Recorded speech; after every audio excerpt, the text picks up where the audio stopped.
हमीरपुर विधानसभा क्षेत्र के विधायक आशीष शर्मा ने आज ग्राम पंचायत बलोह में विधायक निधि द्वारा निर्मित शेड का उद्घाटन किया। इस मौके पर जनसभा का आयोजन किया गया। आशीष शर्मा ने कहा कि जो जनता ने कार्य बताए हैं उनको पूरा किया जा रहा है। विधायक निधि स्वीकृति हुई है वह जनता को समर्पित की गई है। पहली किस्त में 35 कार्य की स्वीकृति की गई, जिनमें से 29 पूरे हो गए हैं। शेष कार्य को जल्द पूरा किया जाएगा। दूसरी किस्त में 26 कार्य चल रहे हैं। तीसरी किस्त में 24 पंचायतों को 200 स्ट्रीट की स्वीकृति की गई है। विधायक ने कहा कि 27 कन्याओं को सुकन्या समृद्धि योजना के तहत अपनी तरफ से 1.5 लाख रुपए की राहत फ्री दी जा रही है। उन्होंने कहा कि पिछले एक साल में आई 25 लाख के करीब सैलरी को भी विधानसभा क्षेत्र के 223 गरीब परिवारों को बांटा गया है। उनकी आर्थिक मदद की गई। वादा उन्हें चुनावों से पहले किया था कि सैलरी नहीं रखेंगे और वह सैलरी जनता को समर्पित करेंगे। वह उसे पूरा। इस दौरान विधायक ने कहा कि जनता द्वारा नकारे गए नेता लगातार जनता के बीच जाकर झूठी बयानबाजी कर जनता को बौखला करने की कोशिश कर रहे हैं, लेकिन देवतुल्य जनता भली भांति जानती है कि कौन सही है और कौन गलत। उन्होंने जनता भली भांति जानती है और पिछले एक साल से करीब जनता का आशीर्वाद उन तक मिलता रहा है।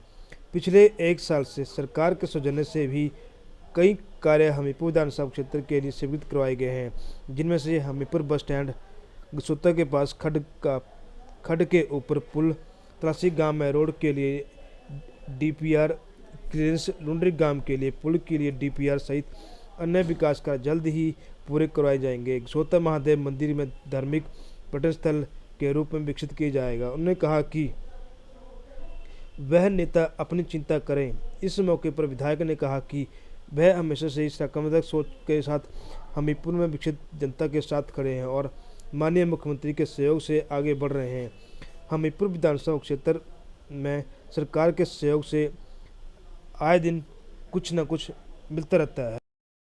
आपको पूरे लाभार्थियों का नाम जो है वो आपको दे दिया जाएगा अगर किसी को डाउट हो कि ये झूठ बोल रहा है। दूसरी बात, इच्छक निधि आती है मेरे को, जो करीब 13 लाख रुपया मेरे को इच्छक निधि एक साल में पहुंची है। वो मैं अपनी मर्जी से आवंटित कर सकता हूं। किसी को 5,000 दे सकता हूं, किसी को 10,000 दे सकता हूं। उसमें से 11,46,000 रुपया 106 परिवारों को, जो अति गरीब परिवार थे, चाहे वो पीछे त्रासदी का समय था जिसके किसी के काऊ शेड गिरे, किसी के मकान गिरे, जो मेरे से बन पाया छोटा छोटा जो अमाउंट उस समय उस गरीब परिवार को चाहिए था वो मैंने उनको दिया और एक एक पैसा दिया।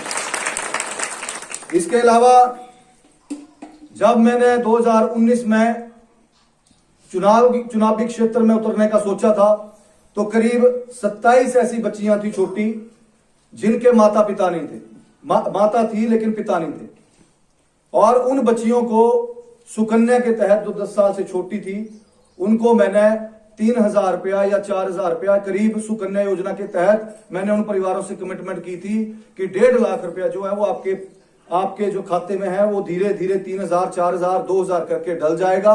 और जब ये 1.5 लाख रुपया मेरे कार्यकाल में पूरा होगा, जब तक मैं विधायक रहूंगा उससे पहले पूरा करके दूंगा।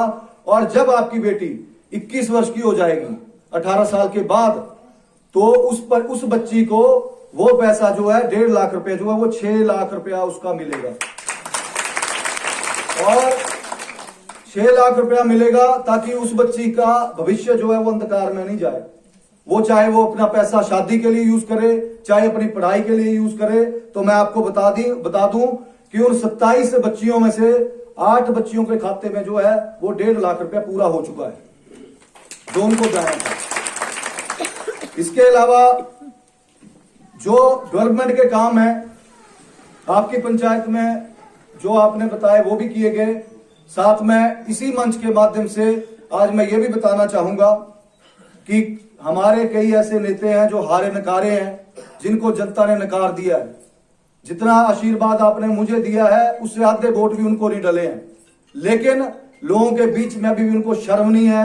वो हर जगह जाएंगे और झूठ बोलते हैं कि जी ये मैं एड़ा करवाई मैं ये करवाई मैं इस इतने पैसे दे इंदा, मैं इस मंच के माध्यम से भी पूछना चाहता हूं कि कहां से वो पैसे दे रहे हैं और किस माध्यम से दे रहे हैं।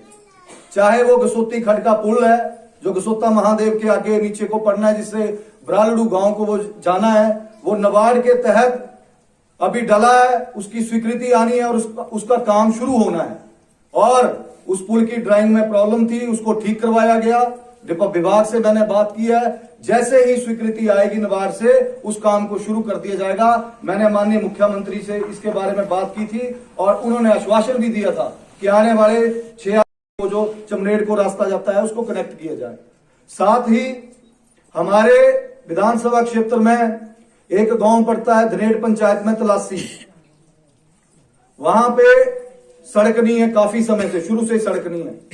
जैसे ही इलेक्शन से पहले भी मैंने ये मुद्दा रखा था कि उस गांव को सड़क निकालूंगा, लेकिन वहां पे फॉरेस्ट विभाग की जमीन थी, कई वर्ष लग गए उन लोगों को, लेकिन वहां पे स्वीकृतियां नहीं मिली। इस बार जैसे ही मैं बना, मैंने पीडब्ल्यूडी विभाग से मिलकर एफआरए केस बनवाया और उस एफआरए केस से स्वीकृति करवाई गई। अब जो है उसकी डीपीआर तैयार करवा रहा हूं और विधायक प्राथमिकता में जो 2 रोड में साल के डाल सकता हूं, उसमें अभी उस रोड को डालूंगा। तो तलासी गांव को पूरे के पूरे को आने वाले समय में 6-8 महीने में जो है जैसे ही स्वीकृति आएगी वो काम शुरू किया जाएगा। ये भी मैं आपको बताना चाहता हूं, जो कभी नहीं हुआ। यहां पे ताल के पास लुंडरिया गांव पड़ता है जिसमें पुल नहीं है, जिन्होंने बहिष्कार भी किया था चुनावों के समय में कि हम वोट नहीं डालेंगे अगर हमें पुल नहीं डाला। उसकी डीपीआर तैयार करा दी गई है माननीय मुख्यमंत्री जी के पास। वो जैसे ही डीपीआर आगे पहुंचेगी विभाग के पास, उनसे जो है वो स्टेट हेड में मैंने पैसा स्वीकृत कराना है। उनसे गुजारिश करूंगा, हमारे जिले से हैं, हमारा सौभाग्य है कि हमारे जिले से हैं और हम उनके समक्ष बात रखेंगे और जैसे ही उसका पैसा सैंक्शन होगा वो भी काम जो है पूरा किया जाएगा। बाकी मैं आपको बताऊं कि कई तरह के यहां पे भ्रम फैलाने वाले नेता हैं, आप सब जानते हैं, आप साक्षी हैं